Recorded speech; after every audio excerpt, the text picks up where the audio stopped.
Hi. Wanted to discuss one of my, I don't want to say favorite topics, but one of the topics that I really think families need to hear over and over and over again in hospice. And that is food, feeding your loved one. So, in a healthy person,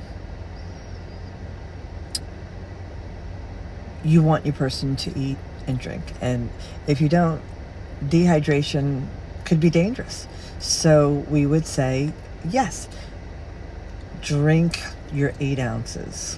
If you became dehydrated, IV hydration would be appropriate. So this is the heads up side of the coin. Everything you're doing in a healthy person is right. Eat, drink, stay healthy. When someone comes on hospice, many people still believe that they should act on the behalf of this patient on the heads up side of the quarter, the healthy side of life. So it's very difficult to flip that coin over and say, wait, everything I knew you're telling me is not right. That's difficult to get your brain around. And that's why we're having trouble. So everything you thought you knew about keeping your loved one healthy and what they should be doing in hospice, turn that coin over. Throw it out. Towards the end of life, your person is not moving as much, doesn't need the food that he did. So even thinking, you have to eat something. No, he or she does not. We don't want to deprive this person of anything, but we want to do it safely. And we can do the offer. If your loved one says, I don't want it, you have to respect that. Food and fluid can become more of a burden than a benefit. And sometimes it can be dangerous. If people start coughing, you could aspirate. That would be dangerous. So I was reading a book written by a hospice pioneer. Her name is Barbara Carnes, Karnes. I didn't read the whole book, but I got the concept and I will read it, but I think it would make sense to a lot of people out there. There are many similarities between birth and end of life.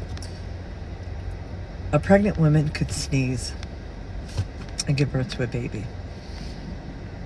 There's other women who will be in labor for days and have a very difficult labor delivering a baby. Same thing in end of life. Some people can just close their eyes and have a very easy passing. There are other people who have more difficulty and could have a very difficulty labor passing. When a baby is born, cannot chew. They can suck. So they'll either suck on a bottle, suck on a breast.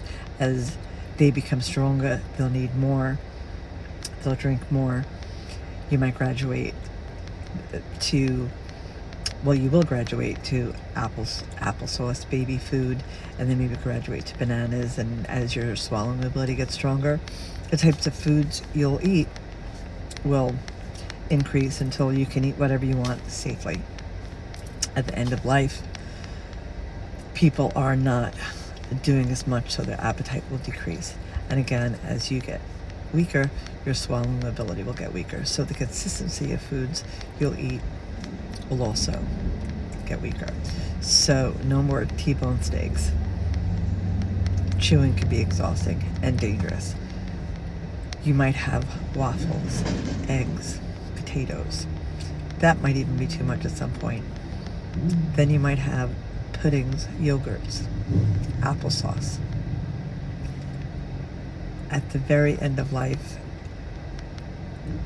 people will become dehydrated, and people at end of life being dehydrated actually makes them feel better. They feel better dry.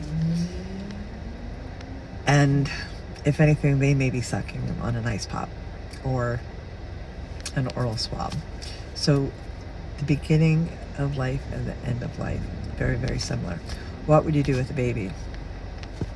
Keep him or her clean, dry, and safe. What would you do with your person at end of life? Keep them clean, dry, and safe. And if you're doing that, you're taking great care of your person. I hope that made sense to people. All right, and we'll talk again soon.